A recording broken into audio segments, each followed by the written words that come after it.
Wow, that's a mood.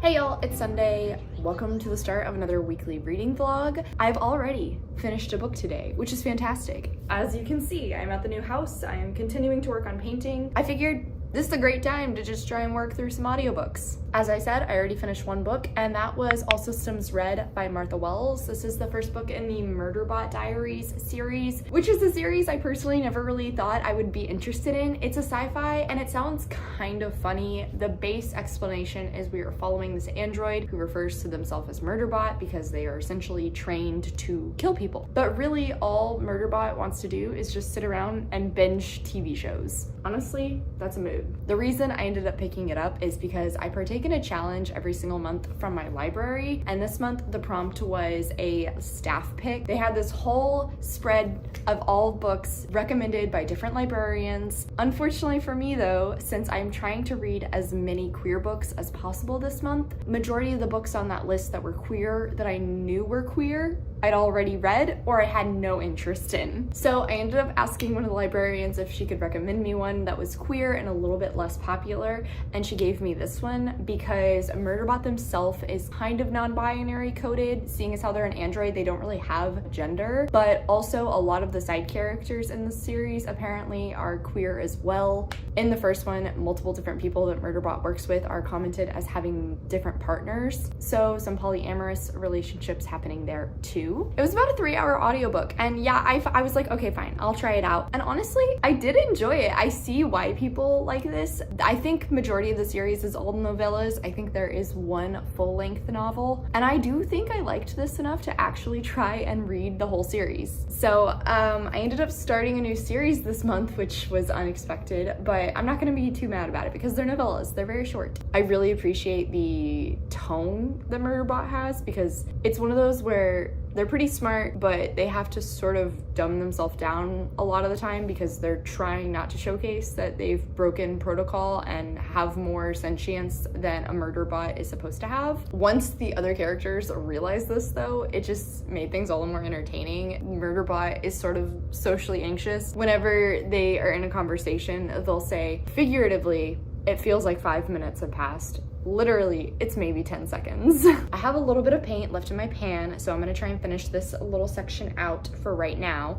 I ordered corn dogs, so those are on their way. Hopefully I can get this finished before they get here, and then I'm gonna eat, take a quick break, and continue on. Whenever I do that, I am going to start into Clap When You Land by Elizabeth Acevedo. This was my physical book pick for a friend's currently reading. It also works for the queer rep because I believe one of the main characters is bisexual. This story is following these two sisters who did not know that the other existed until their father ends up passing away in a plane crash when he is traveling from New York to the Dominican Republic, I believe, which that plane crash was in fact a real thing. One of the sisters lives in the Dominican Republic, whereas the other lives in New York City, and I assume they attempt to try and have some sort of a relationship. This is actually told in verse, which means it's not nearly as long as it seems to be. And I'm gonna listen to the audio. I think it's about 4 hours. My hope is I can finish this today as well. And then that way I really only have my ebook for my digital TBR that I have to get read. I'm also currently in the middle of In the Lives of Puppets by TJ Klune, but I'm reading that for a different video, so I probably won't talk about it too much. And then I'm going to be buddy reading Gideon the Ninth by Tamsyn Muir with my best friend Allie.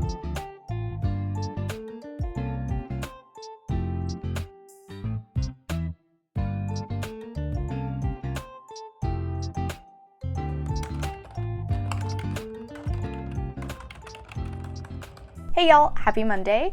So rolling off of yesterday's update, I read the entirety of Clap When You Land by Elizabeth Acevedo. One sister lives in the Dominican Republic and the other lives in New York City. They live very different lives, and we sort of see the experience that both of these girls have in grieving their father, in how learning about one another changes their grief process, sort of the ramifications of his death on the rest of their lives. The reason the story is so short is because it is told in verse, which I've been very upfront about the fact that I am not really a poetry girly. We've just never gotten along, gone on a few dates, and consistently have always broken up again. I think the rhythm of the poetry was well done. I liked the utilization of extended metaphors and repetition. Also, the audiobook had dual narrators for each of the sisters, which I appreciated. However, even with that, I don't think each of their writing styles were particularly distinctive, because even with the two different narrators, I still managed to get a little bit confused as to whose perspective I was in at the beginning of the book. Eventually, I got a little bit more used to each of the narrators' voices, which was really how I kept these two separated.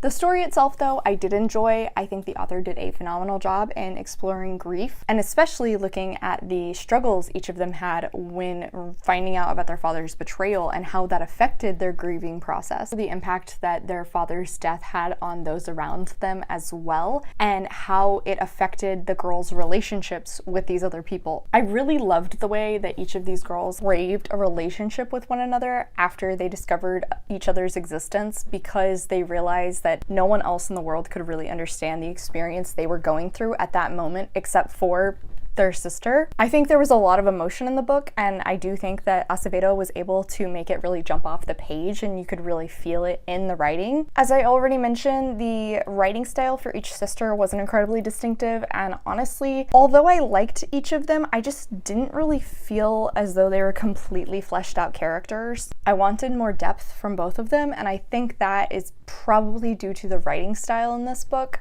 There just isn't really a lot of time to explore the characterization of each of the girls, though I do think the writing style did lend very well to the atmosphere in both the Dominican Republic and New York City. Across the board, yeah, this was outside my comfort zone, which was the original reason that I picked it up. I think this is a reminder of why poetry and I just don't work, because it was fine, but it's not a new favorite. And honestly, even though this is a stunning book, I probably will be getting rid of it. I did not quite finish painting the entire room yesterday. It hit about 6 o'clock and I was really tired. My shoulder was super sore. My thighs are killing me from going up and down the ladder and crouching yesterday. I feel like I did a million squats. But in that time where I was trying to finish things out, I did listen to a little bit of Legendborn by Tracey deonn. This I am picking up because of the Story Continued book club this month, and I have thoughts.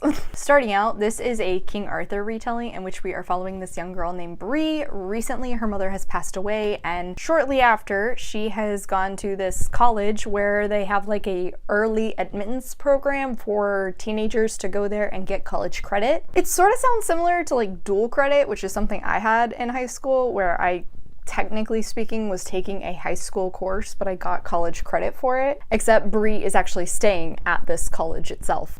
She's still struggling with her feelings over her mother's death. She is trying to return to normal, but she's also struggling with the fact that her mom did not want her to go to this university. And the last conversation she had with her mom was an argument over it, so that's definitely haunting her as well. Literally on her first night at this university, she ends up seeing a magical fight between some Legendborns, which still trying to figure out what the heck that means, and some demons. Which, right there, I kind of wish this went more of a mythological route in the monsters rather than demons, because now it just feels like it's the mortal instruments. After witnessing this, one of the magical people attempt to put some sort of a spell that will remove everybody's memories, except it doesn't work on Bree, and she starts to investigate into it a little bit further. On top of that, we have already dived into a little bit of racism going on at the school, different experiences Bree is having, unfortunately, because she is a Black woman. And I appreciate that those are being brought up, but at the same time, they just feel really out of place in comparison to like everything else that's happening in this story. However, I'm gonna be honest here, I've decided to not write now this book because I am still intrigued by it. It has gotten so much love, so much praise that I do want to try and read it, but I think the fact that I'm alternating between two other fantasy books right now, which are holding my attention better, is really doing this book a disservice. I think I was at roughly about 15, maybe 16% into the audio and decided, I'm gonna put this on pause. I'll come back to this a little bit later. It definitely feels very reminiscent to a lot a lot of other popular YA fantasy series. I already mentioned The Mortal Instruments, Percy Jackson, Harry Potter. Any of those, this definitely falls in the same line, and I can understand why other people would really enjoy this, but right now for me it's reading really YA, and I'm not a fan of that. Like I said, I'm in the middle of 2 other fantasy books. I'm still working on In the Lives of Puppets. Currently, I'm at page 262 and I am adoring it. Then I started into Dreadnought by April Daniels, which was my digital TBR pick. This one I am enjoying. I'm currently like 15% into the ebook. It's so cute already. This is set in a world of superheroes in which we are following our main character, who knows she was born in the wrong body. One day while she's at the mall, she ends up seeing a superhero fight and actually ends up seeing the fantastic Dreadnought superhero unfortunately die, and Dreadnought ends up passing his powers over to her. The closest thing I can associate the power transfer to is how Green Lanterns, when they die, like say their little thing to the ring and then the ring flies away to find the closest worthy person. That's sort of what it seemed like, except it didn't, except I don't know about the worthy element. It was like this little glowing ball and it just kind of put itself in her chest. And after that happens, the orb ends up turning her into the woman she has wanted to be. It gives her a feminine body, which I love because right out of the get-go, she's just so over the moon about this. Unfortunately, her father is definitely tied up in toxic masculinity and is really pushing these masculine stereotypes onto our main character, Danny. I just want to give Danny a hug. She is over the moon while her father is freaked out by this and is trying to fix her. She basically just blames it on superhero crap, and now some of the other superheroes who used to work alongside Dreadnought are realizing, oh, you have Dreadnought's powers now. You're a kid. We have to at least train you, but also figure out why the orb changed you the way it did. Yeah, I'm definitely enjoying this one. It's very cute. It definitely reads like a lot of superhero introduction stories, but with the trans element, and I'm really liking how it's been handled thus far. So between Dreadnought and In the Lives of Puppets, which I'm really enjoying both of these, yeah, unfortunately it was really exacerbating the fact that I wasn't loving Legendborn. Unfortunately though, this means that I have 1 physical book, 1 ebook, and no audio, which I don't like not having an audiobook going. I don't know why, it's just a thing. I feel like I'm wasting time if I don't have an audiobook running, meaning I am gonna use my TBR jar to figure out an audiobook that I want to pick up. I thought this would be kind of fun, kind of makes it more random, a little bit more mood reading. Well, we're not gonna use oldest book on my TBR because I know for a fact that it is not a queer book. Okay, let's try this again. How about this one? Goodreads Choice Awards nominee. Okay, this I can do, but I have to sift through Goodreads Choice Award nominees. Okay, that took entirely too long, but I ended up going with House of Hunger by Alexis Henderson. This was on the horror nominees last year, and I know it is sapphic. Fairly certain it's sapphic. Also, Alexis Henderson as an author is somebody I've been really intrigued by because I've heard so many positive things about their books, and it's definitely outside of what I'm currently reading.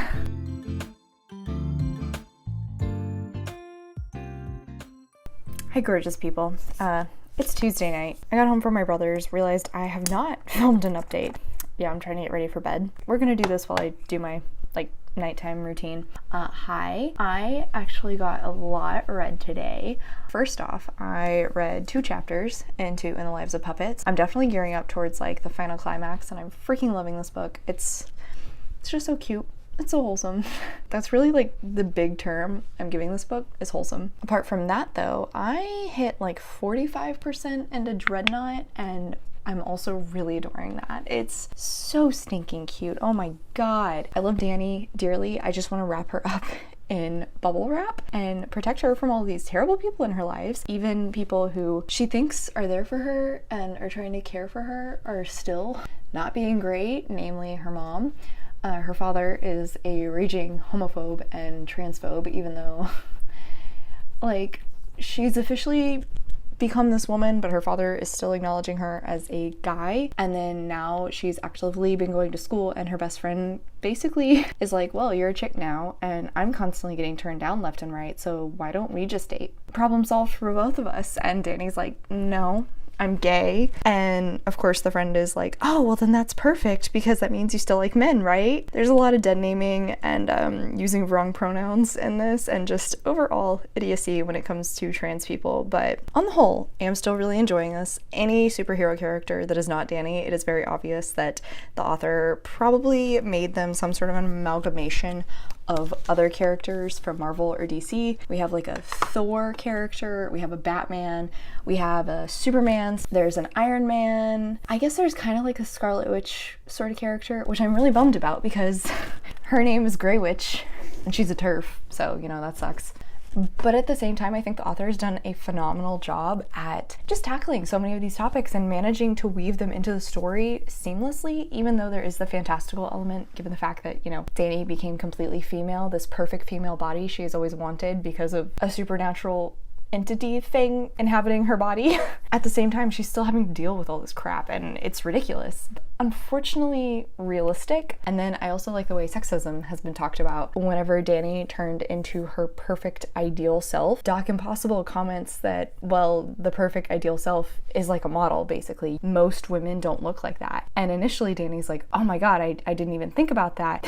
And Doc Impossible's comment in response is, it's okay. Eventually you'll find something to feel self-conscious about because that's how the world works for women. Then, like I said, with her best friend, we definitely see some of his misogyny. And then now at this point, we're kind of starting to dive into like some morality, ethics issues. I'm very impressed with the logistics that the author has tackled with this world, with the character, with the science of the superheroes, like across the board. I think logic in this is phenomenal. Any question I've had, the author has brought up at some point, and that's really impressive.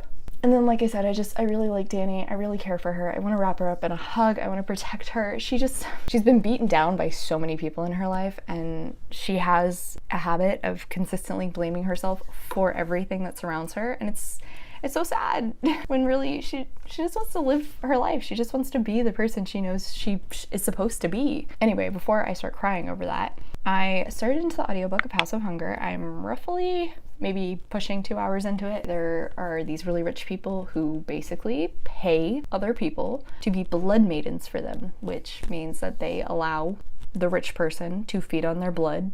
And these blood maidens get paid very well. They live a very, very lush lifestyle. And our main character, Miriam, she has a really shitty life. She really hates her job. The only thing really tying her to the city is her terrible older brother, who apparently is dying of some sort of STD and also alcoholism and drug abuse. So eventually she ends up interviewing for the job, I guess let's call it. And the blood sommelier comments that like she has perfect blood. So he thinks she will definitely be picked up to be owned, which is just such a weird connection of words that I just said. And now she is trying to make her way into the city. Thus far, I think the author has done a great job with atmosphere. The atmosphere is fantastic. I like Miriam, but I don't feel super strongly about her. I appreciate the fact that she's finally doing something for herself though. And it was commented that Miriam is attracted to women alone and has had multiple relationships. So woo for the sapphic element. It's Tuesday, so as per usual, I went over to my brother's tonight. We attempted to watch the new Dungeons and Dragons movie, but we didn't get very far. Tomorrow is Wednesday, and I am planning that I am gonna try and finish out all of the master bedroom tomorrow. I have a little bit left.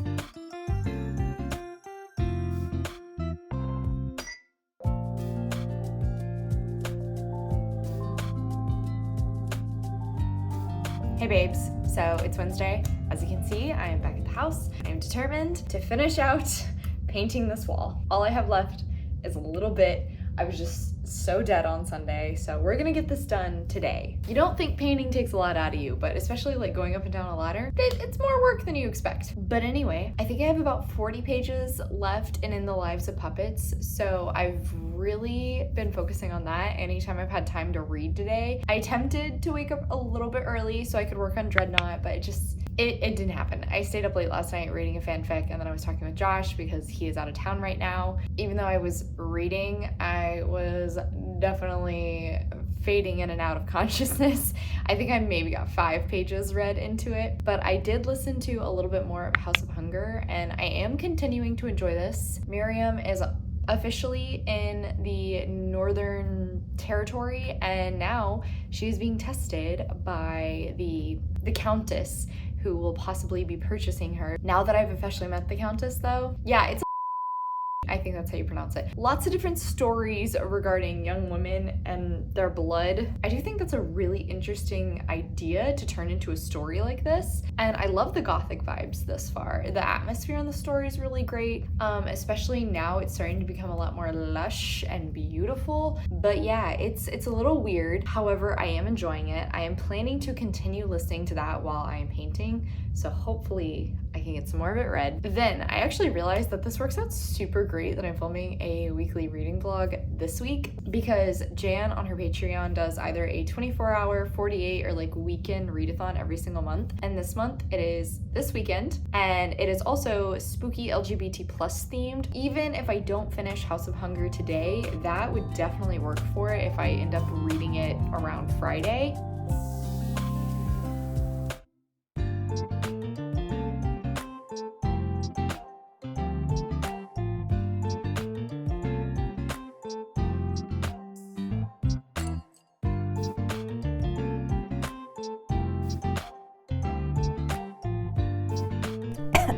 Okay. Hey guys, what's up? So it's Thursday. I'm home from work. Yeah, I had a day, but you know what always makes my day better? Coming home to my book of the month.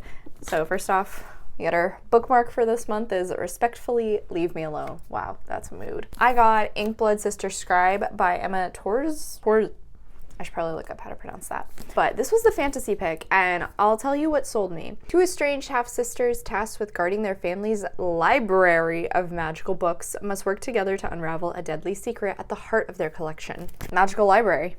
I'm already in. I do tend to like sibling relationships, although technically speaking, both of my sisters are in-laws.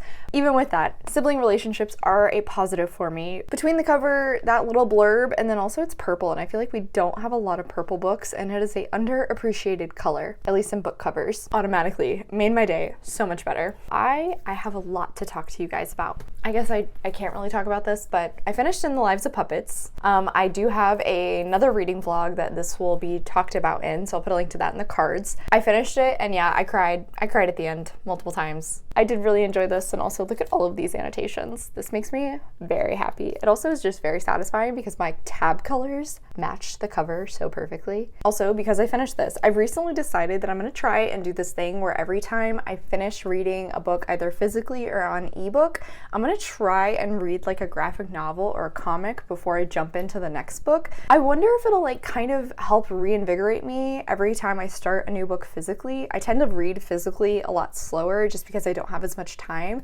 But since I finished this, I ended up deciding to continue my Miss Marvel series. So this is volume 8, Mecca by G. Willow Wilson. I thought after the last volume that this series had really hit its stride, but unfortunately, I feel like this did kind of take a step back. This bind up actually feels more like two separate stories. The first 3 issues are following one storyline, and the last 2 are a separate storyline, and it looks like there are different artists for each of those stories, which really just makes this feel very segmented and choppy, even though we're following the exact same character. For the first 3, it did also sort of feel like a rehash of events that took place in, I want to say volume 5, Civil War II, I think it was. But the introspection that we see from Kamala in this one, and the impact of the events on her identity, her struggles with imposter syndrome, I really liked all of that. And then the events are also coinciding with Eid, so I liked seeing more of her culture. The last 2 issues, I just was not a fan. The writing in those seemed really, really cliched. Basically, we're following Kamala with this other superhero teaming up and trying to stop this runaway train, and yet she has like multiple moments where she realizes, oh, light bulb, I should work on this in my life. Oh, light bulb, I should really change this. It was just a lot of realizations going on while trying to stop this runaway train. Like that's a lot to pack in. Not to mention the fact, I definitely feel like the authors are trying to do a little bit of romantic tension with this character, and I just don't feel like we really had enough build up for that. So this was a little bit of a drop in enjoyment from the last issues, which is a shame, but I'm almost finished with the series. I only have 2 more and then I'm done with this run, which makes me feel very good. On top of that, I also have about an hour left in House of Hunger. This book is weird. It's really weird. It's very gothic, and I feel like a lot of the stuff that's being talked about, sex, relationships, identity, desire, power, and like how all of those things sort of intersect, and we see how all of those are impacted in Miriam's life by her relationship with is she a count?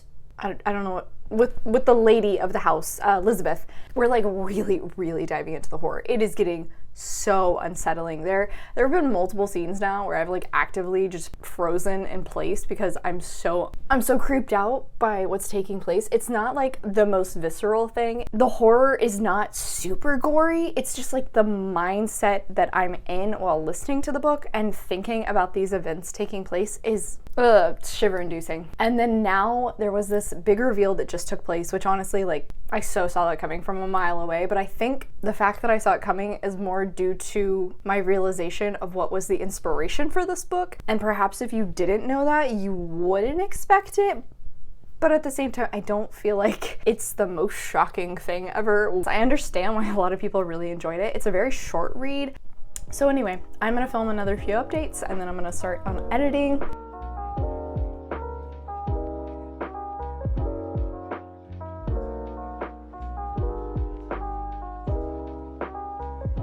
Hey y'all, so what's up? It's Friday, thank God, honestly. I'm gonna be helping out with babysitting my niece and nephew tonight, which means it's gonna get really crazy around here. So before that happens, I figured I should film this update. Starting out, like I mentioned previously, Jan's Patreon is doing a spooky LGBT plus weekend readathon, and I'm partaking in that. So the 3 books I was hoping to get read were Alice Isn't Dead, finish out House of Hungers, and then seeing Gideon is a very large task, but I would love to get a start into Gideon. Seeing as how it started today, I finished out House of Hunger, and I did enjoy this across the board. I think the atmosphere work was phenomenal. Gothic vibes going on in this story are really great. The author did a great job of kind of balancing between everything feeling very opulent and like grotesque at the same time. I wasn't really sold on like the romance element of this story, but then again, it's like, it's kind of romance, but it's kind of not, but it is an important part of the plot. And I wasn't really ever convinced by that. However, all in all though, I did really like the exploration of the main character, Marion. I liked that we got to see the strength in her. I liked the themes of classism and discussions around power imbalances, as well as like the toxic relationship elements that came up later on. For the most part, like this was a very good book, and it was a fast read. I finished that this morning, and then I read a few more chapters into Dreadnought. Danny's sort of trying to investigate the supervillain who was responsible for prior Dreadnought's death. On one hand, I'm like, I totally get it. I follow why you're doing this, but on the other hand, it's like, you should not be doing this. This is very dangerous, and you really don't understand your powers all that well. Maybe you should take a step back. I also do just want to say, in regards to the transphobia that takes place in this book, it can be very heavy sometimes, and the self-loathing that we see in Danny's perspective is also a lot. And I just want to wrap her up in a hug. Then, in terms of audiobooks, I decided to start into the book club read for my personal book club, which was Alice Isn't Dead by Joseph Fink, in which we were following this woman who became a truck driver trying to find her missing wife. I believe everybody else in this woman's life has sort of accepted the fact that Alice is probably dead, whereas 𝗖cie, our main character, refuses to accept this, and the main reason is because one night she is watching news and actually sees Alice in the background. So she becomes a truck driver to kind of traverse the country and possibly follow leads. I did not expect where this was going to go from that summary. That's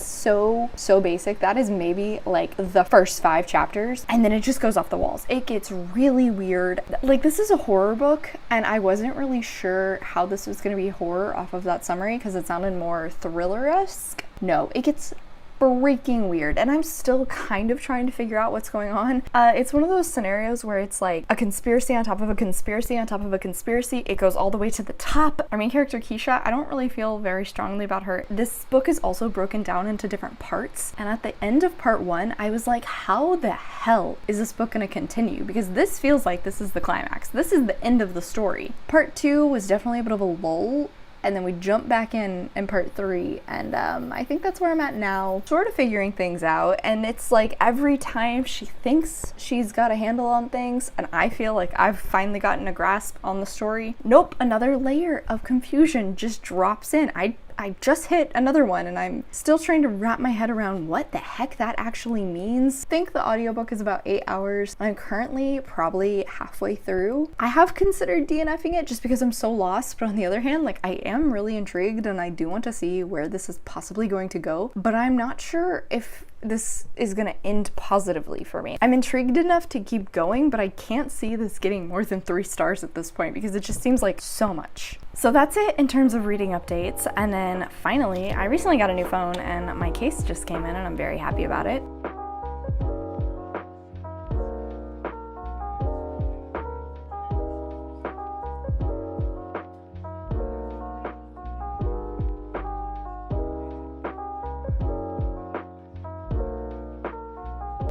Good afternoon, gorgeous people. It is Saturday, and I am just about to head over to Josh's. He was out of town for the week, and honestly, I didn't really have anything else going on today, so I was like, I'll just go over early. Really, I probably should have been reading some more into Gideon this morning, but it just wasn't happening. I did start into this last night. I also already have a few annotations because I was told by my friend Molly that you're gonna be lost in this, you're gonna be confused, you're gonna have questions. This is the sort of book where you should probably like take notes as you're working through it. And I still don't have a ton of experience with high fantasy stories, which means I'm nervous.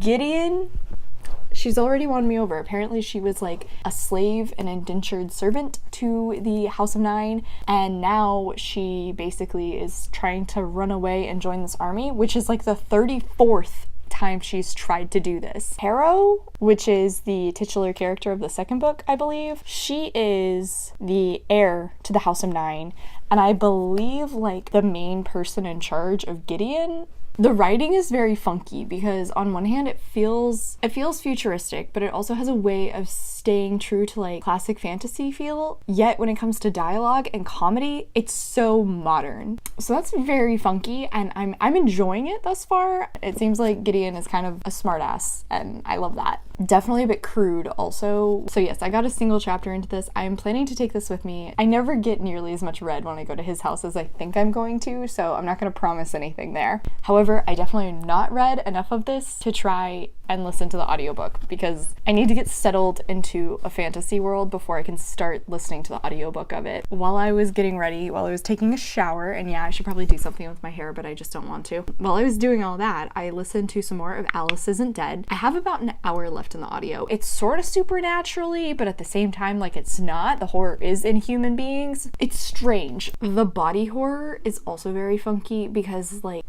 it's sort of humanoid, but not. I'm trying to talk about this without getting into spoilers. Basically, like, anytime something grotesque happens, it's like, it's not talking about blood, guts, bones. Things are almost talked about in terminology of like ooze or pus. In my mind's eye, sure, I can picture that being really gross, but the way it's described to me doesn't feel like body horror, so I don't feel terrified by it. I think the message behind this is kind of interesting because we've finally gotten a little bit of that. It's not just focused on this conspiracy element, but I just don't feel super strongly about this book in any way, shape, or form. It's weird. It is weird. I'm listening to the audiobook of it, but it is also a podcast production, which is on Spotify, and the Spotify version of it is dramatized. It has like background music and sound effects and things. I've also hit a point now where we technically kind of have two perspectives, but both of those people are together a lot of the time, and because of that, I have a hard time figuring out like who's talking, and the narrator doesn't really do a great job of changing her voice to distinctly match each character. That is a little confusing of keeping things straight. But in regards to just like the events of the book, I guess I'm still in enough to keep going and finish it out. I have an hour left, so like at this point, I'm just gonna do it. This is such a strange read. Ed, I don't know where you found this.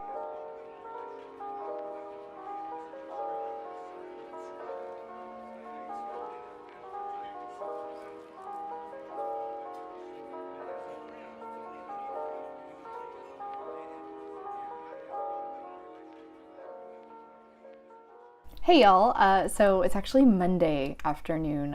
Josh and I ended up being incredibly lazy on Sunday. We basically just laid around watching a lot of TV shows. And off of that, I actually didn't even end up leaving his house until super late, and it was like pouring down rain. So once I got home, I didn't want to film this clip. I just want to go to bed. Good job, past Nat. However, while I was over at his, I did get to read some more into Gideon. And currently I am on chapter 5. I am at page 56. And although I am still confused, I think I figured out where this is going. I think I'm following it and I'm liking it. I believe. Still not 100% sure. I do have a tab color purely for questions. And then I made a comment about, well, perhaps if I keep reading it physically for a little bit longer, I might feel more settled and be able to pick up the audiobook. And Allie told me, no, that never happens. You are never not going to be confused. I think I'm going to stick with reading this physically for the time being. I did finish Alice Isn't Dead, and that book was really freaking weird. I didn't care about the characters. The plot was interesting enough to keep me engaged, so I would continue reading, but like looking back on it, it wasn't something out of this world. The pacing was all over the place. And like, I guess I appreciated the final message in regard to our main character Keisha's anxiety. The author actually commented in the note following the book that he kind of did that to discuss his relationship with his own anxiety, because it's not something he's ever going to overcome. It's not something that's going to go away. It's just a part of him, and he kind of has had to learn how to work with his anxiety. And I did like that topic about the book. Also, I finished Dreadnought this morning while I was waking up. I finished both books for my TBR jars in a single weekly vlog. Proud of myself. I really like this across the board. It was very cute, awesome coming of age story for a trans girl while also being an origin story for a superhero book. My major negative really revolves around the fact that this is a superhero story in a novel format, which obviously I do like comic books, meaning I'm a little bit more skewed towards comic book styles of storytelling when it comes to superheroes, just because when it comes to like fight scenes or investigative scenes with a superhero, I think a lot of the time those can be done so much faster in a comic format, whereas in a novel you really have to take the time to lay out the whole setting, to explain how everything connects together, to showcase all of the fighting and how it's happening, and a portion of Danny's powers even. I just never really got a solid grasp of it, and I think if we actually could have seen a visual representation of it, I would have understood it a little bit more. But that's like a very personal thing when it comes to critiquing this book. I'm a comic book fan, what can I say? My one other big thing is that every character that was not Danny, super flat.